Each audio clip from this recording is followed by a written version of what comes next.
Sir నమస్తే అండి, ఏం చేస్తుంటారు మీరు? మాది నవారు వ్యాపారం అండి. టార్పాలిన్స్, నవారు. తర్వాత మాది ఒక శ్రీనివాస సెలక్షన్ అని షాపింగ్ మాల్ కూడా ఒకటి ఉంది. తర్వాత 166 షాపులు మాకు అన్నపూర్ణ కమర్షియల్ కాంప్లెక్స్ తరపున నేను దానికి ప్రెసిడెంట్ అండి. అది బుడంపాడు రోడ్లో మేము మన 166 షాపులు కట్టించి అందరికీ కూడా నెంబర్స్కి ఇచ్చాం.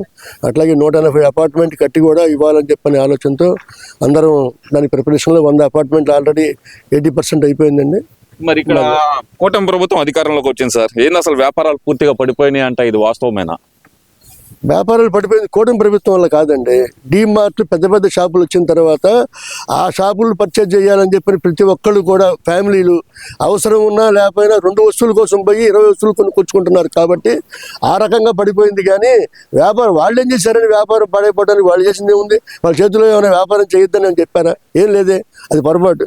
ఇంకా చెప్పాలంటే వాళ్ళు మిరాకిల్స్ జరుగుతున్నాయి. ఇవాళ మనం ఒక రోడ్డు చూపించి ఇవాళ ఈ రోడ్డు కూడా ఏమండి ఈ రోడ్డు గుంతలు ఉన్నాయని చెప్పంటే ఒక వారంలో అది గుంటలని సరిచేసి రోడ్లు వేసిన రోడ్లు ఇవాళ అనేక రోడ్లు ఉన్నాయి ఇవాళ గుంటూరులో చెప్పుకోదగ్గాయి. అద్భుతాలు అంటూ జరుగుతుంటే ఇప్పుడు జరుగుతున్నాయి, అప్పుడు జరగల ఇప్పుడు జరుగుతున్నాయి. ఆ అద్భుతాలని ఆస్వాదించడం చేత కావాలి మనకి. అంతేగాని వాళ్ళేదో బురద చల్లడానికి వాళ్ళ ఉనికిని కాపాడుకోవడానికి వాళ్ళేదో అది చేయలేదు ఇది చేయలేదు అని చెప్పని అంటారు. కానీ అది పొరపాటు చాలా కాదు. మనం ఉన్న వాస్తవాన్ని గ్రహించి ఉన్నది మనం చూసుకొని ఆనందపడాల్సిన పరిస్థితి ఉంది. చేసిన వాడిని చేస్తున్నాడని చెప్పంటే ఇంకా చేస్తాడు, అంతేగాని చేస్తున్నా కూడా చేయట్లేదంటే చేసేవాడు కూడా మానేస్తాడు. అంటే కూటమి ప్రభుత్వం అధికారంలోకి వచ్చిన తర్వాత 8 నెలల కాలంలో పూర్తిగా రాష్ట్రం నాశనం అయిపోయిందనేది జగన్మోహన్ రెడ్డి కానీ వైఎస్ఆర్సీపీ పార్టీ నాయకులు కానీ అభిప్రాయం. మరి అది వాస్తవమే అనుకోవాలంటారా? చాలా అవాస్తవం అండి. ఆయన ఒక్కడే చెప్తున్నాడు కానీ కథ మంత్రులు కూడా చెప్పట్లేదే. బొత్స సత్యనారాయణ గారు ఉన్నాడు, ఇంకా అంతకుముందు చేసిన మంత్రులు చాలా మంది ఉన్నారు. వాళ్ళు ఎందుకు చెప్పట్లేదు ఆ మాటని? ఈయన ఒక్కటి చెప్తున్నాడు ఎందుకని? ఆయన ఒకటి చెప్పాలి, చెప్పకపోతే ఆయన మెచ్చుకోలేడు కదా.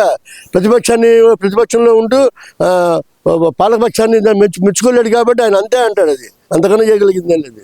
అంటే ఇక్కడ ప్రధానంగా చూసుకుంటే కనుక నేనున్నట్టయితే బటన్ నొక్కేవాడిని, ఈ పాటికి డబ్బులు పడాయి. రైతుల దగ్గర నుంచి సామాన్యుల వరకు డబ్బులు పడతా ఉండేవి. వాళ్ళ చేతిలో డబ్బులు రొటేషన్ వల్ల షాపింగ్లు పెరుగుతాయి. అలాగే కొనుగోలు శక్తి పెరగడం వల్ల రాష్ట్రానికి జీడిపి పెరుగుతుంది, జిఎస్టీ పెరుగుతుంది.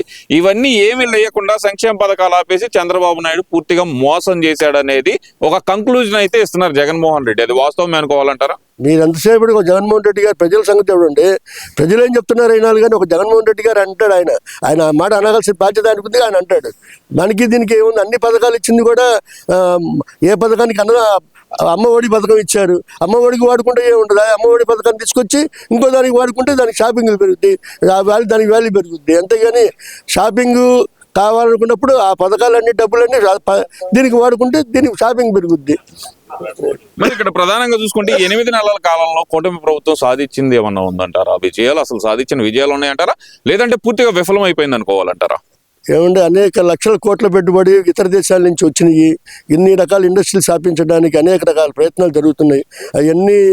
అన్ని ఒక్క రంగంలో కాదండి, అనేక రంగాల్లో కూడా ప్రతి రంగంలో ఇటు పర్యాటక రంగం కానివ్వండి, వ్యాపార రంగం కానివ్వండి, అన్ని రకాల రంగాల్లో కూడా వాళ్ళు ఎప్పటికప్పుడు అప్డేట్గా ఇవాళ అన్ని రకాలన్నీ డెవలప్మెంట్ చేస్తుంటే అది చూసి ఇంకా మనం తెలుసుకోకపోవడం, ఇంకా ఆ రంగం మాట్లాడటం అది అజ్ఞానమే కానీ జ్ఞానం కాదు. మరి ఇక్కడ చూస్తే కనుక చంద్రబాబు నాయుడు గారు ఇచ్చిన సూపర్ 6 హామీలు గాలికి వదిలేశారు, మాట తప్పారు, మడం తిప్పారు. చంద్రబాబు నాయుడు మాట ఇచ్చాడంటే ఆ మాట మీద నిలబడడు అనేది ప్రధానంగా వైఎస్ఆర్సీపీ నాయకులు చేస్తున్న వాదన. దాంతో ఏకీభవించవచ్చు అంటారా? లేదండి, అన్ని సాధ్యాలు నిదానంగా అమలు పరుస్తారు. అమలు పరచకుండా అయితే ఏముంటారు? ఉచిత బస్సు కానివ్వండి, అమ్మఒడి, ఇప్పుడు అమ్మఒడి కూడా మళ్ళీ పెడుతున్నారు. అట్లాగే ఏదైనా సరే సాధ్యాలు చూసుకుని చేస్తానంటాం. చేస్తారు కానీ కొంచెం టైం తీసుకుంటుందేమో కానీ మడం తిప్పడం ఇవన్నీ కరెక్ట్ కాదండి. చంద్రబాబు నాయుడు గారు ఇచ్చే స్టేట్మెంటే ఇప్పుడు వాళ్ళు ప్రూఫ్ గా చూపిస్తున్నారు. రాష్ట్రంలో ఆర్థిక పరిస్థితి ఘోరంగా మారిపోయింది, అప్పులు ఇచ్చే పరిస్థితి కూడా ఎక్కడా పుట్టడం లేదు, ఇవన్నీ అమలు చేయాలంటే భయమేస్తుంది నాకు అంటూ చంద్రబాబు నాయుడు గారు ఇచ్చిన స్టేట్మెంటే మరి వీళ్ళు ప్రూఫ్ గా చూపిస్తున్నారు. మరి ఆ ప్రూఫ్ ని ఎలా చూడాలంటారు? మరి ఏమండి, మనకి ఇక్కడ ఇతర దేశాల నుంచి వచ్చి వాళ్ళు మనల్ని నమ్మి పెట్టుబడి పెట్టి వ్యాపారం చేయమని వాళ్ళే వస్తుంటే మనల్ని మనం నమ్ముకోలేకపోవడం ఏంటంటే?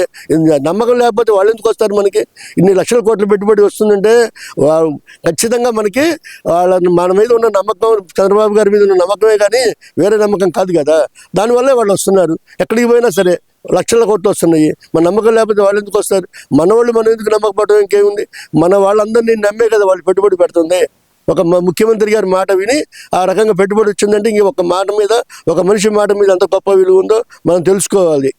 ఇక్కడ చూస్తే కనుక 8 నెలల్లో రాష్ట్ర చరిత్రలోనే కాదు దేశ చరిత్రలో ఏ పార్టీ మీద ఏ ప్రభుత్వం మీద రానంత వ్యతిరేకత ఇప్పుడు కూటమి ప్రభుత్వం మీద ప్రజల్లో వచ్చింది అనే మాట అయితే జగన్మోహన్ రెడ్డి చెప్తున్నారు. అది నిజమే అనుకోవచ్చు అంటారు. అన్నిటికీ కాలమే పరిష్కారం అండి. అన్నీ తెలుస్తాయి. ఇప్పుడు ఎవరి వ్యతిరేకత ఎక్కడుందో ఆయన ఒక్కడి దగ్గరే ఉంది, కానీ వ్యతిరేకత ప్రజల్లో లేదు. ప్రజల్లో వ్యతిరేకత ప్రజలంతా బయటపడేవాళ్ళుగా, ఎందుకు బయటపడలా? ఎవరు ఏం బయటపడలేదే. అందరూ ఆయన అభినందిస్తున్నారు, కానీ ఎక్కడ దాన్ని వ్యతిరేకించట్లేదు, ఎక్కడ కూడా విమర్శించట్లేదు. ఇంకా అంతకన్నా సాక్ష్యం ఏం కావాలి? ఆయన ఒక్కడే మాట్లాడుకునేది. మళ్ళీ నేను తిరిగి వస్తాను, అధికారం నాది, ఇంకో 30 సంవత్సరాలు నేనే అధికారంలో ఉంటాను అనే మాట అయితే అంటున్నారు కదా, మరి దాన్ని ఎలా చూడాలంటారు? అది ఆత్మవిశ్వాసం అండి. అది ఒక నమ్మకం ఉంటుంది ప్రతివాడికి. ఏదో నేను సంపాదిస్తానని కొంతమందికి ఇంకో రకం. ఆయన నమ్మకం ఆయనది, ఆయన వరకే నమ్మకం. అది అందరిది కాదు, ఆయన వరకే ఆయన నమ్ముకుంటాడు. అలా ఉండనే మనిషి ఉండగలుగుతాడు, ఇలాంటి ఉండలేడు ఎప్పుడైనా సరే.